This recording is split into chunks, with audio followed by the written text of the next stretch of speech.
we've just been doing. That's recorded. We kind of hit a snag, but Yeah. we'll be up and running full force here in a few days. So Internet too and everything. taking other. What's that? You get the internet figured out too. Oh yeah. See, I was right about that card thing too. If you go on Straight Talk and you just use a debit card, Yeah. every time I do that, it screws with my hotspot. As soon as we bought the card and actually put the card in, it worked just fine. That's crazy. That's crazy. Well, I mean, now at least you know. I mean, that's for sure. So I understand. Well, I should have known last time. It happened before, so. Yeah, as soon as I got off of the show, then started converting it, then he gets a hold of me. Yeah. I should have just waited a few minutes, but I sent him the link. So for this one here, so hopefully he'll answer it here.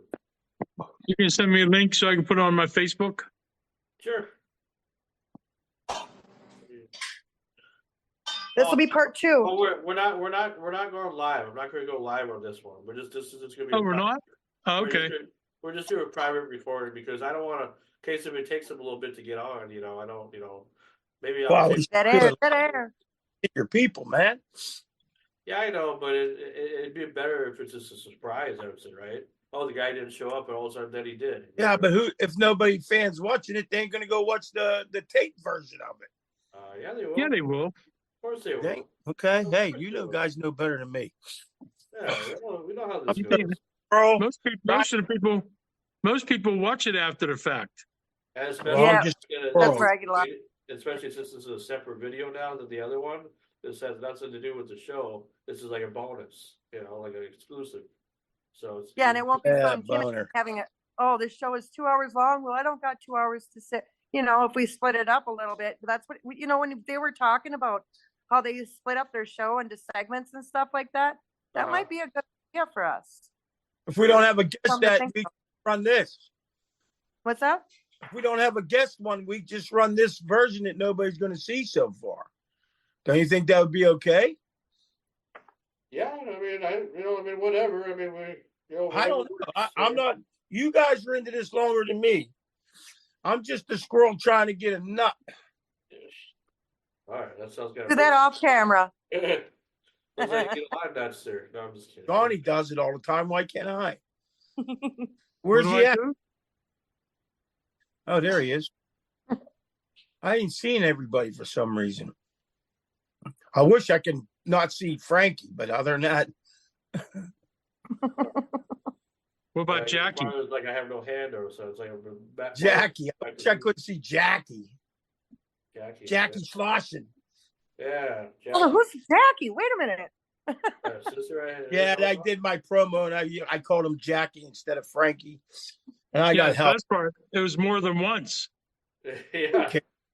I got my point across. The opener and the ending is all just seeing if everybody was paying attention. But I can see how you can screw that up because Frankie and Jackie almost sound. Man, I just threw my food down. Like when you told me you're getting back on, like I'm sick now.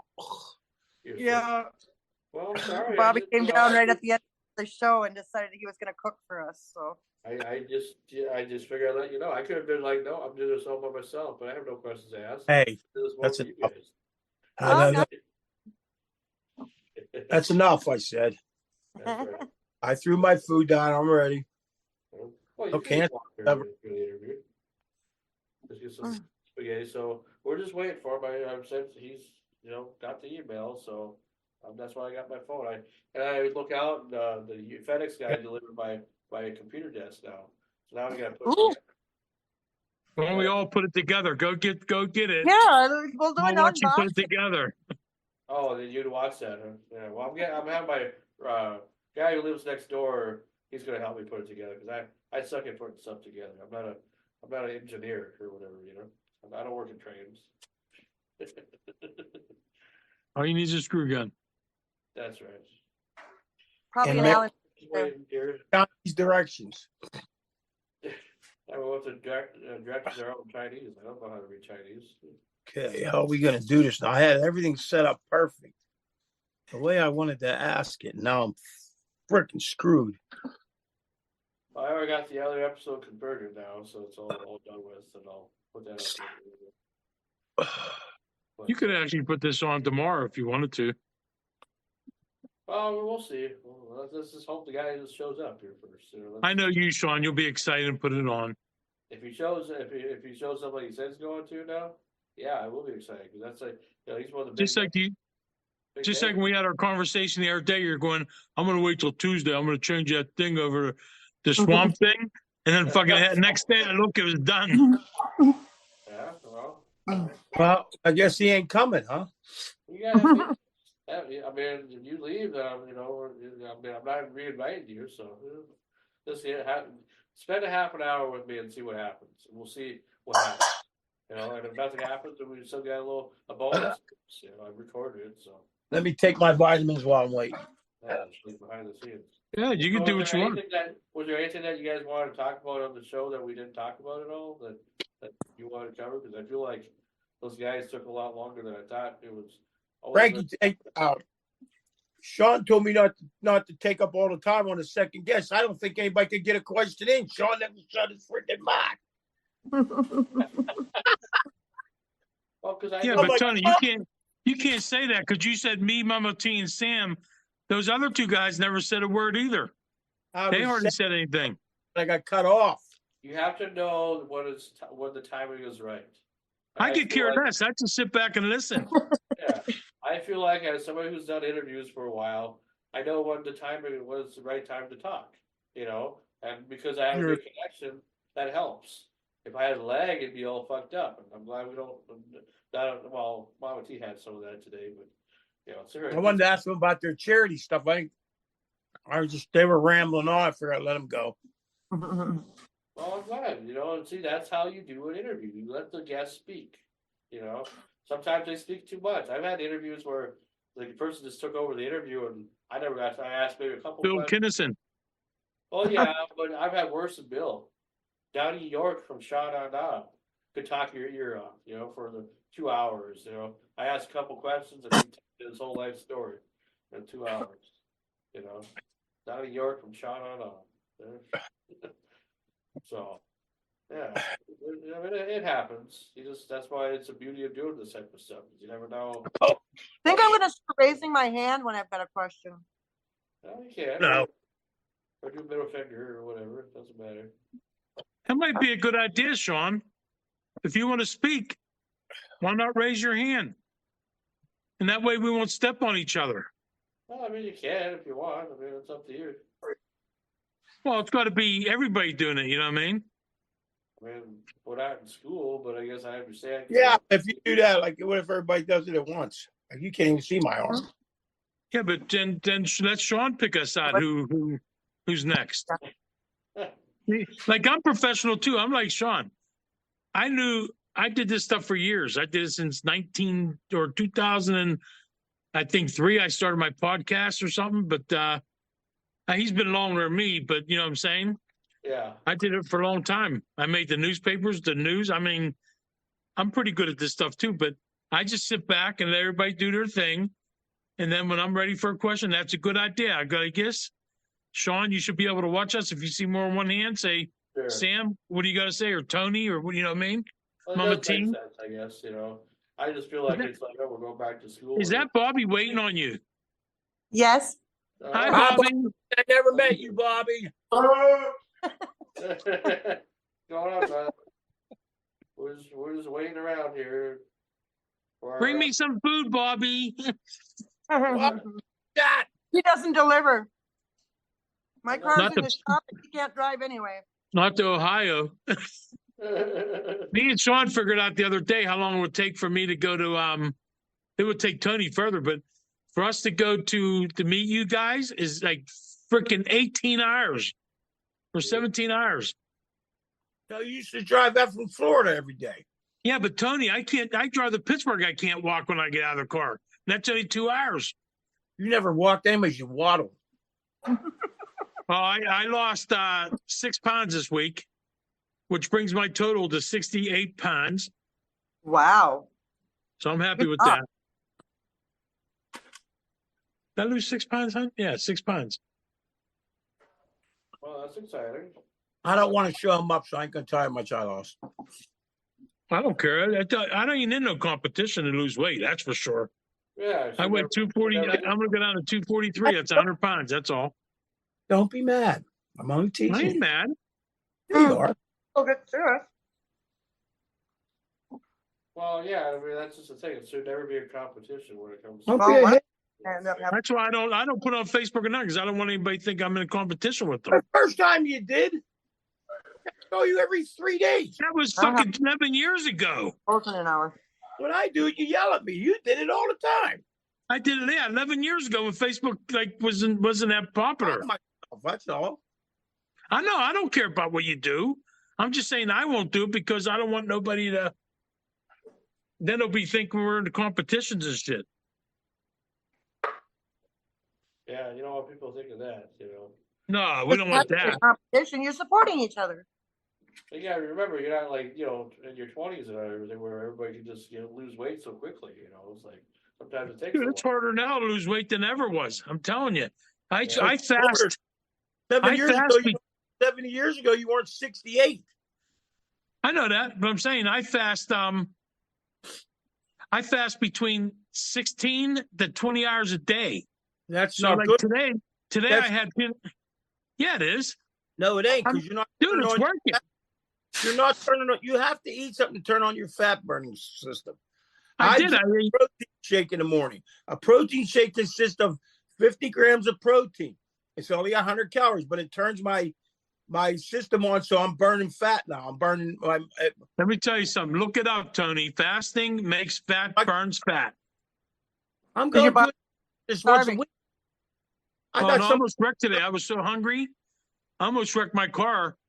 I almost went off the road because I was so lightheaded. I haven't eaten for 21 hours. Huh? I'm never hungry. I got a nutritionist. She said that's the worst thing you can do. First Well, meal, it's working. I'm going to keep doing it. yeah, but first meal you should have your breakfast in the morning. That turns your everything on that has to do with fuel. Your second meal should be a protein shake. Your third meal should be a 400 or 500 calorie dinner. I I don't had a- eat after 3:00 in the afternoon. Huh? I don't eat after 3:00 in the afternoon.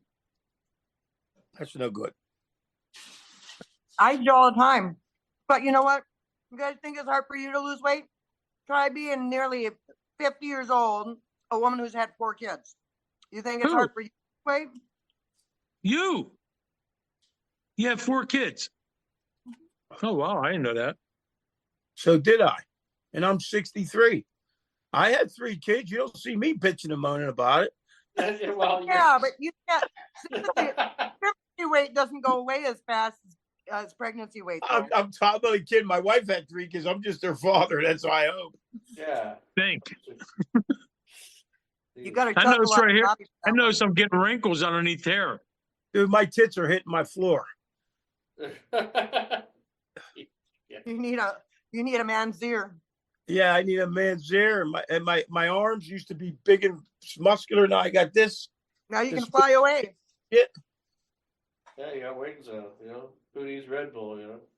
Don't worry, training 2 times a day now. In the morning, I do 30 minutes of cardio and muscles, and I go back at 4:00 and go again. I do 30 minutes. I do 36 minutes a day on my treadmill. I That's can't it. walk. I can't walk or run or ride. I put my knee braces on. I can't do it. I'm not allowed, so I ain't going to do Oh. it. My right knee is ready to blow up, and if it The doesn't, only good thing about me and Tony is one thing I am competition at is I'm a handsome motherfucker, not like him. He's an ugly son of a bitch. that's because he ain't got no mirrors in his house. We got windows. And if You he got my does, house mirror. and if he does have a mirror, he can only see half of himself. I told you, he went in a tanning bed. He looked like a strip of bacon when he come out. I only did the middle. It's both sides, right? He tanned like a strip of bacon. What the hell? Tony was so fat. Every time we turned around, it was his birthday. You were so fat. If you were watching his arm, you'd cover 2 time zones. Johnny wore a Malcolm X coat one day, and a helicopter tried to land on him. Tony's so fat that he lost he wanted directions, and so he asked some guy. He goes, "How do I get to 579?" The guy says, "You ever tried the Atkins diet?" Johnny's so fat. He went to computer day and the computer matched him up with Detroit. My He's the wife's only shaking her guy head. got stretch marks in his bathtub. He jumped in the lake and he left a ring around it. Tony's so fat when he jumps up in the air, he gets stuck. Johnny's so fat. One day he wore a blue hat and a yellow raincoat and he went into Giant Eagles and someone tried to put film in his pocket. Oh, They thought he was a photo hut. Tony's all so right, fat. guys, our guest is coming, so be good. Okay. Behave now. Yeah, put on your man shoes or whatever. I had to wear this hat because I wasn't going to run to my bathroom. Hey. Get another one. All right. Out of here. Hello. Hey, Jack. Hey, how are you? Good. How you doing, Hi, man? I'm Jack. good, thanks. Hi, Jack. I Hi, hope guys. Hope it wasn't too much of an issue you getting on here at all. With the Zoom, anyway. Or can you? Can you hear us, All Jack? good. Can you hear me okay? Yeah. Yes. Yeah. You hear Yeah. us? Oh, yeah. Okay. Cool. I hope it wasn't too much of an issue with you getting on because I maybe we had our times mixed up or something. I don't know. I don't know if you can hear that well or not, but can you hear me at all there, Jack? Yeah, I can barely hear you. Oh, you can hear me. Can you hear me, Jack, at all? Yeah, I can hear you, but it's low. I can barely Oh. hear you. Oh, okay. It's just your computer. Okay. I'll try to just yell a little bit, but we appreciate you being on our show here, Jack. Hey, it's my privilege, my friend. A lot of us remember you from back in the day, from back in your early career, and one of us did research. Guy down below, anyway, did his name's Mad Dog, and he's gonna pretty much conduct the interview with you and ask you some questions about your boxing career and whatnot as well. So hopefully that's okay with you. Yeah.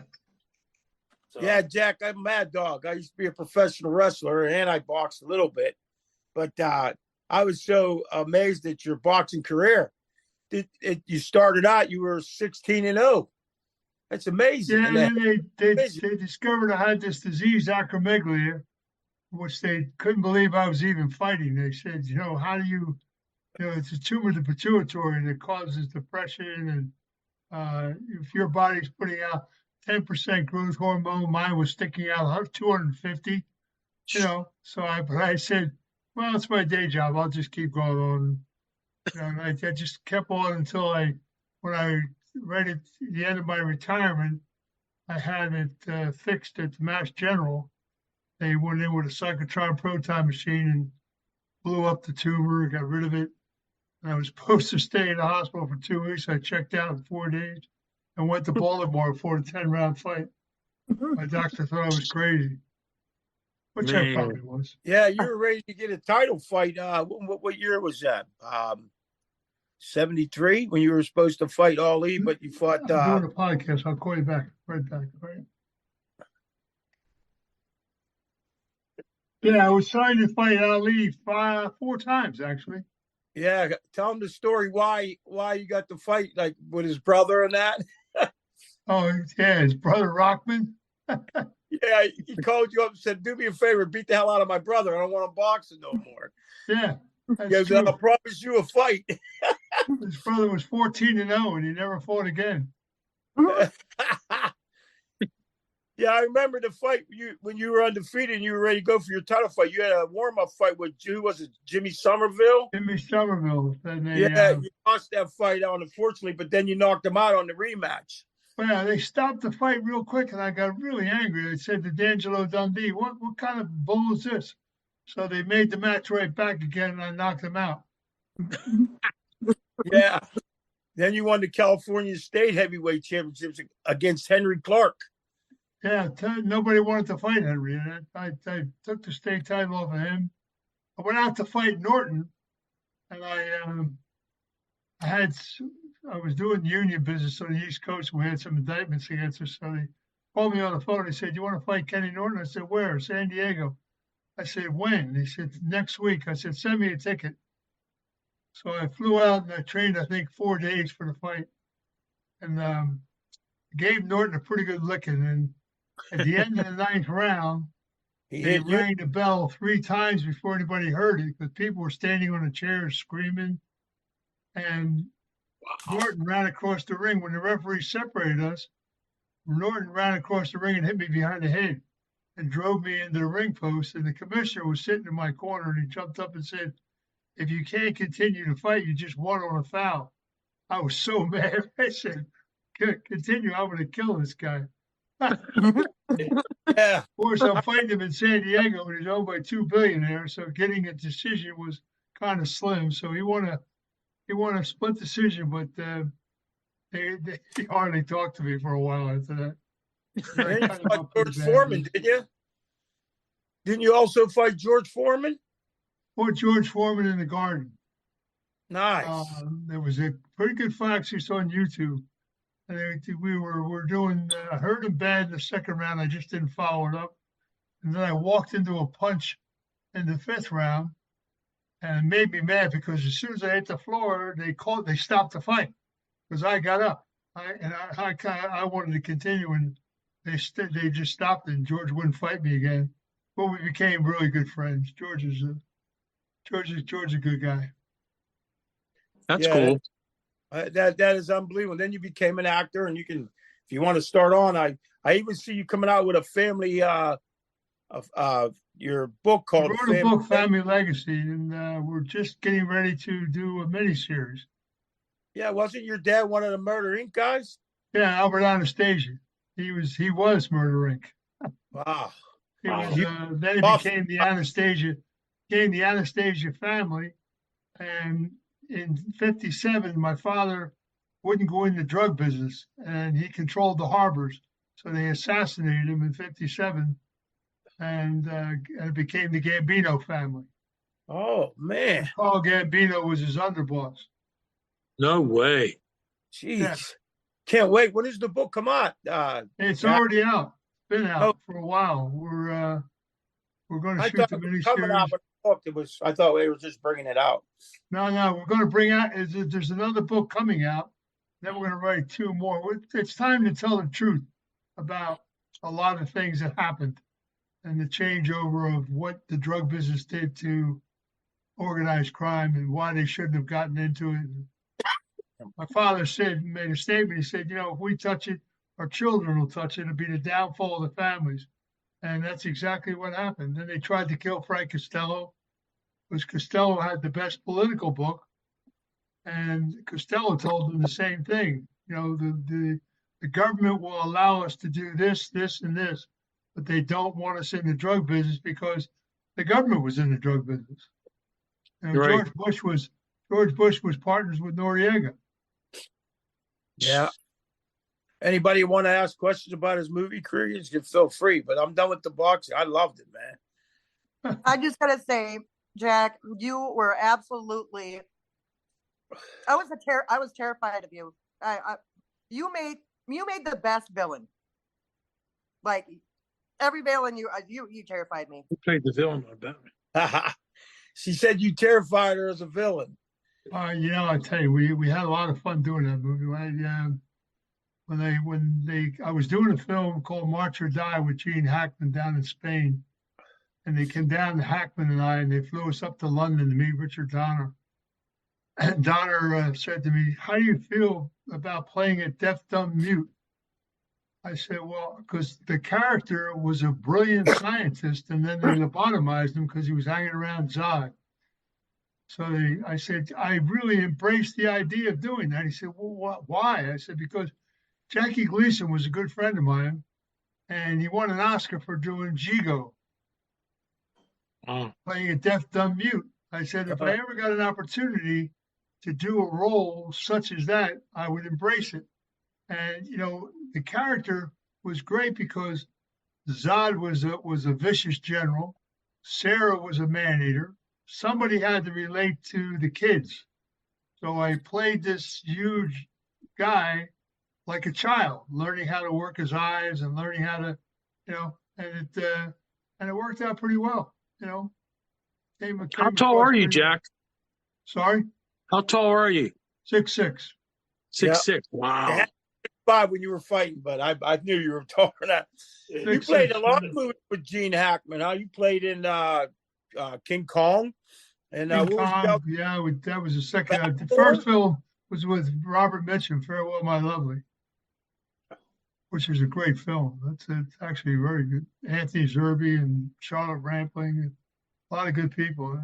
Then I did King Kong, and then I did March or Battle- Die, and then I did The Dragnet. Battlemore? Yeah. Huh? Was it the Battlemore or something like that The Witch? with Gene Hackman and James Corbin?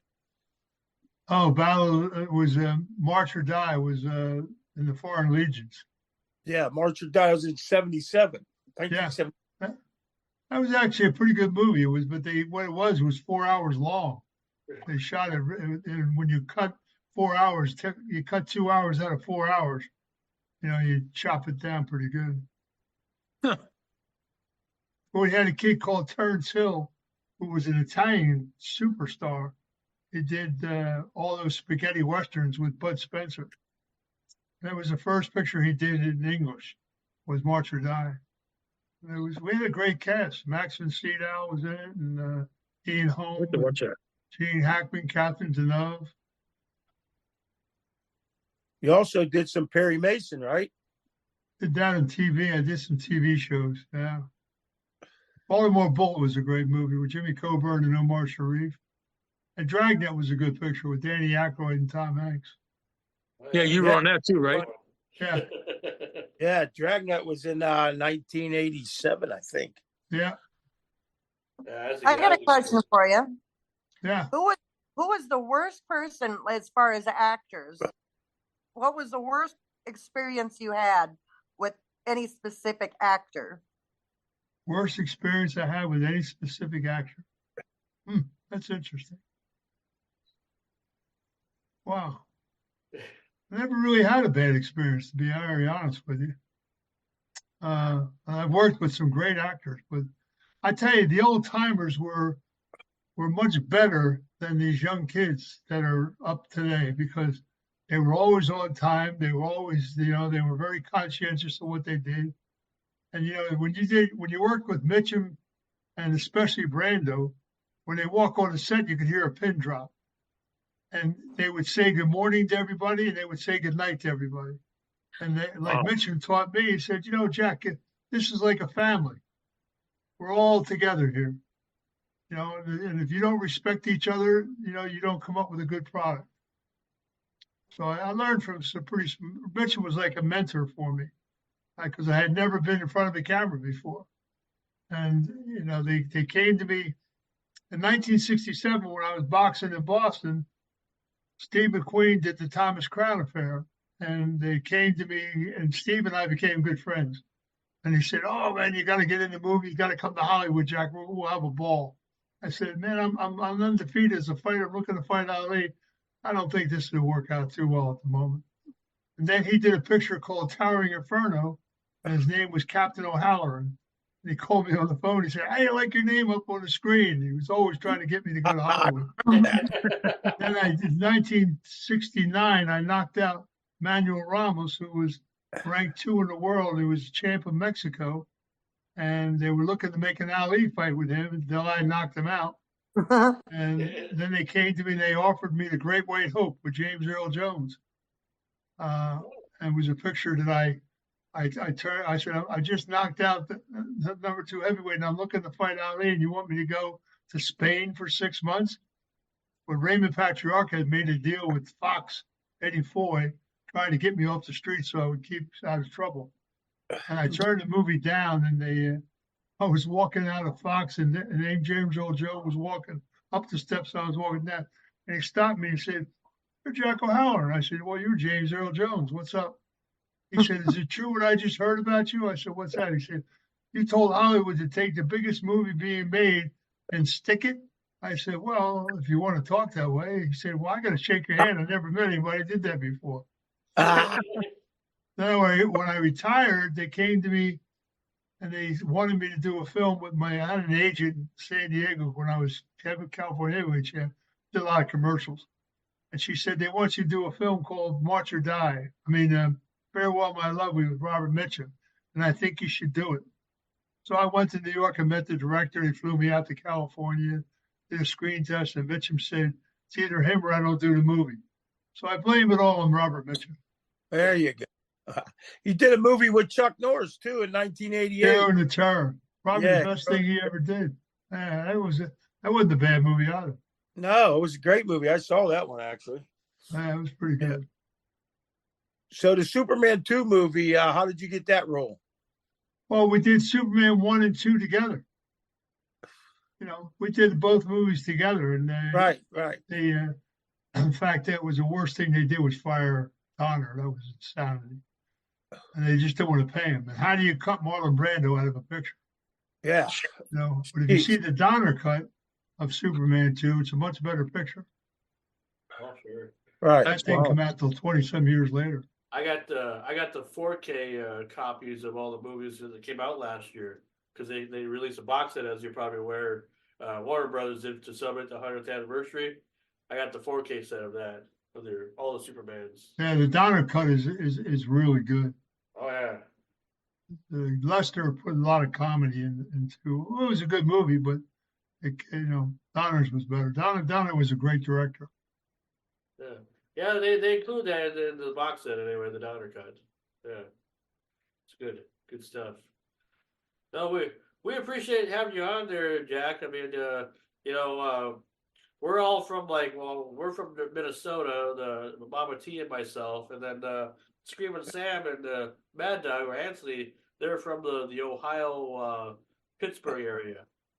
Just so you know. Oh, okay. I know Ohio well. Pittsburgh. I know Cleveland. I know Pittsburgh well. Yeah, I was born and raised in Philadelphia. Pittsburgh, but moved to Ohio. Huh? We don't go back in. Pittsburgh's changed quite a bit, boy. Oh yeah. It's Oh, changed. yeah. I remember back in the 60s when it was smoky. Yeah. Pittsburgh, I used to be a professional wrestler. I just got inducted into Pro Wrestling Hall of Fame in Pittsburgh. All right. Bruno Sammartino and George the Animal Steel. Bruno Sammartino, what a great guy. Yeah, he did my first match. I was honored. He was a great wrestler. He was Gorgeous George was a friend of mine. Well, Gorgeous Bruno George. in 70 was still bench pressing 405, if you want to believe that. He Well, was just they used to when I was boxing in San Diego, they used to have wrestling matches before the fight. And what's his name? Man came to me after I got done boxing. He said, Jack, he said, you ought to come wrestle. You should come into professional wrestling. I said, I don't think that's a great idea. He said, well, why do you say that? I said, well, Ezra Charles you tried to talk Ezra Charles into doing it. And the guy slipped and hit him with an elbow, and Ezra turned around and knocked him out. He said, oh, you can't do that. He said, yeah, you had to learn how to do a dance. That was a dance, my friend. oh, that's what they told me. Gorgeous George, Ali started all his rabbiting and all that chatting because Gorgeous George taught him that. He said, if you get 50% of the people that hate you, 50% of the people that love you, you got 100% of the crowd. Right. That's right. So Rabbit, Ali started all that garbage talking and all that stuff. And Right. he was one of the nicest guys you ever meet when you met him one-on-one. That's what I had to do when they told me I was a heel, which means I was a bad guy. I had to go out and drink people's beer and hit little. Time I got to the ring, I had to have half the crowd hate me. Then they didn't realize how bad of a wrestler I was because they hate me so much that it didn't matter. I just went out there and did my thing. Yeah. I used to put my kid in the crowd and tell him to get nachos and a pop and don't touch it. And then I'd walk down the ring and grab the nachos and say, these are cool kids, smash them in his face, and then dump the cook on me, yell, Dad. I'm like, we're in West Virginia. Everybody thinks I'm their dad. And there'd be people waiting outside wanting to beat me up because I did that to that little kid and they didn't know that was my son. You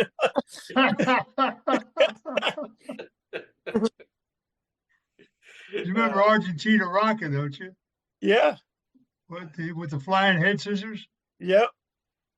Yeah, he was a I pretty good wrestler.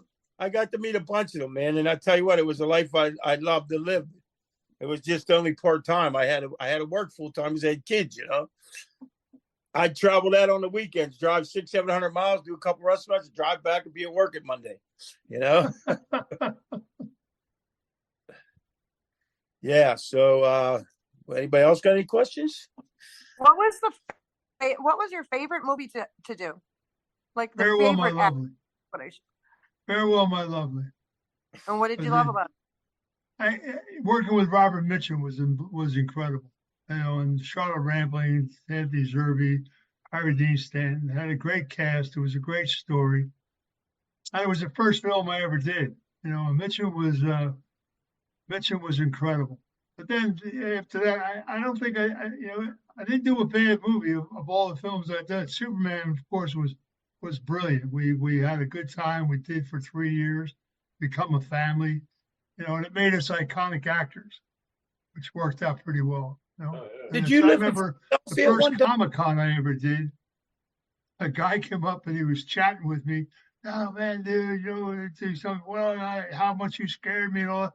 And I said, well, I thought, and he said, wow, you can really talk. I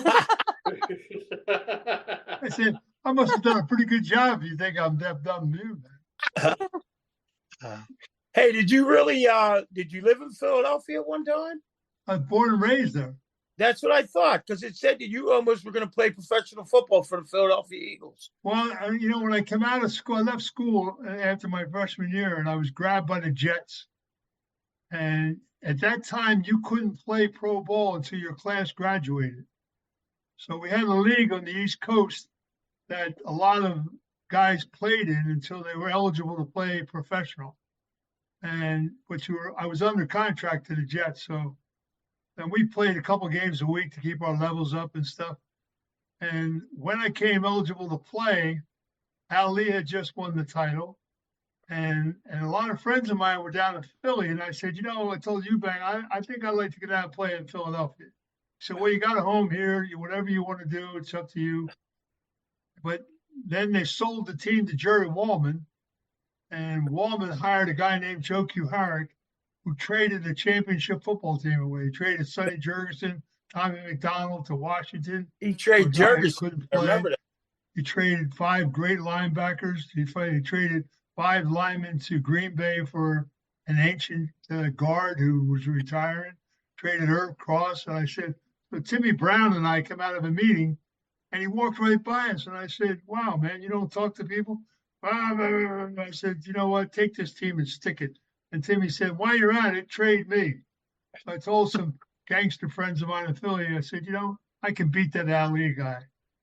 And they just threw me in the gym and started boxing, man, you know. There You you ever go. you ever have contact with the old actors you worked with? You ever Yeah, have yeah. contact? Yeah.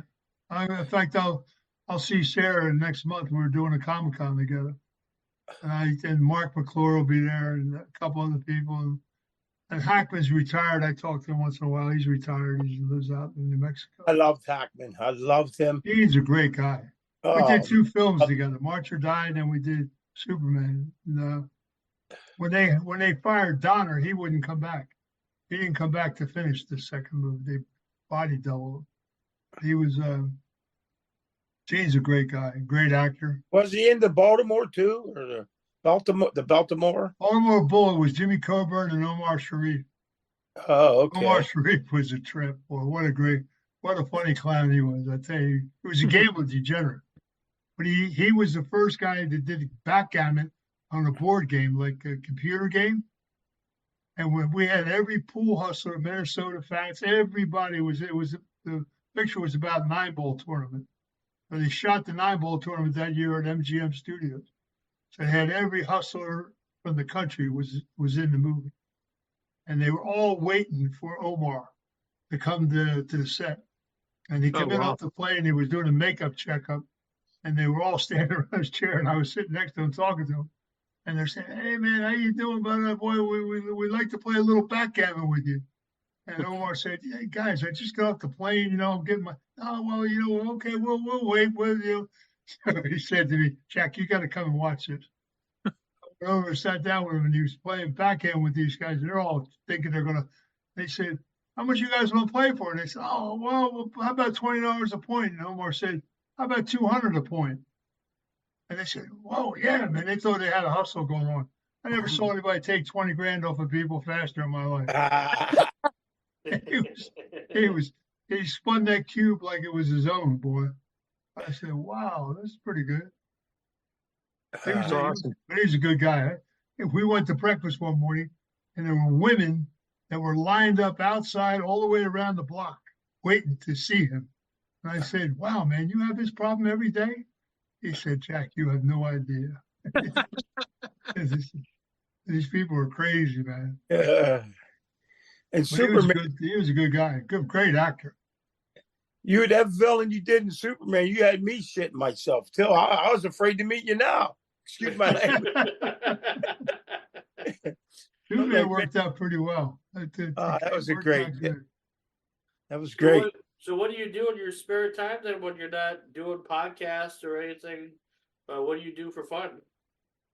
Well, we're doing we're getting ready to shoot Family Legacy. It'd be an 8-episode miniseries, and I'm writing 2 other books. And then we're trying to put a studio together out in Vegas. Want to build a 4 million square foot studio and put everything under one roof for the first time. Wow. So the people That's don't have awesome. to travel. We're going to build a smart city next to it that'll house 30,000 people. So they only have 15 minutes to go to work, and just make it, very cost effective. And it's something that the industry's needed for a long time. The problem with the industry today is that it's owned by, the studios are owned by conglomerates. They don't have any creative people anymore. It's not like it was in the old days. Sure. Yeah. Too much Independent, a lot of good CGI. independents coming and flourishing. Yeah. Starting to make some pretty good movies. Too much talk of CGI all the time. It seems like they just want to use Boy, CGI. to do everything. I have a great treatment. We're pushing. Actually, I think we're gonna get it together within a year. We're gonna bring Superman. We're gonna do a Superman film and bring Christopher back and the 3 villains, but we're gonna do it in hologram. And No we have way. a great treatment where the villains, there's a technology that changes their mindset from evil to good, and they become cohorts of Superman. They become like partners, and now there's 4 of them fighting all these planets trying to invade Earth. And we have a technology that reverses violence, which I think is something that needs to be done, because the superhero movies today, the superheroes are killing more people than the villains, And I think that's got to stop. So we want to reverse violence and send people home passive. And we have a terrific treatment. I think it's going to work out. And my character gets his lobotomy transferred. It takes his lobotomy away. And the first words I'm going to say are, Zod, kneel before Nam. Pretty good, huh? Gotcha. Yeah. Yeah, not bad. Not bad. Did you get a chance to watch that Flash movie at all when they had the? Yeah, they brought Christopher back, and they've worked this hologram business works pretty good. They did it with Michael Jackson. They did it with a few people, and the technology is terrific. Yeah, they did that with Tupac too. Yeah. Yeah, Tupac, and there was a couple films that people died in that they actually finished the film, and it's a great technology. But they got this AI that they're trying to make films without people and use their image and all. But I think the strike stopped all that. Yeah, that's what it's supposed to do, I think. Well, anyway, we appreciate having you on. We don't want to take up too much more of your time, but for anybody that wants to know more about you, how would they do that? You can get a hold of me. My email address is movielandproperties@gmail.com. Okay. Or you can go on. Somebody write that down. I have it on file if you need it. Yeah, if you ever need a big stupid wrestler, I can act a little bit. Oh, there you go. We can only listen. So I have to tell you a funny story. I have a friend of mine who said, you got to put me in this. You got to put me in the miniseries, Jack. I said, well, yeah, we could probably squeeze you in somewhere. No, he said, I want to play a guy getting killed, and I want to be a guy that takes 20 minutes to die. Use me as the mobster if you need a mobster. There you go, my friend. Did you say Alright. monster or mobster? I think he said mobster. It's the All guy right, man. with the fish. Is that all right? Huh? All right, Jack. Well, we appreciate you. And thanks for Jack, being I had on a the ball, show. man. Thank you. Thanks, Jack. Thank you, guys. You take care. You hear? Love Okay, you, buddy. Happy New Year, man. Happy New Year. And thanks Ah, for that was watching this awesome. exclusive on Renegade Jack, you're Radio. amazing. Bye.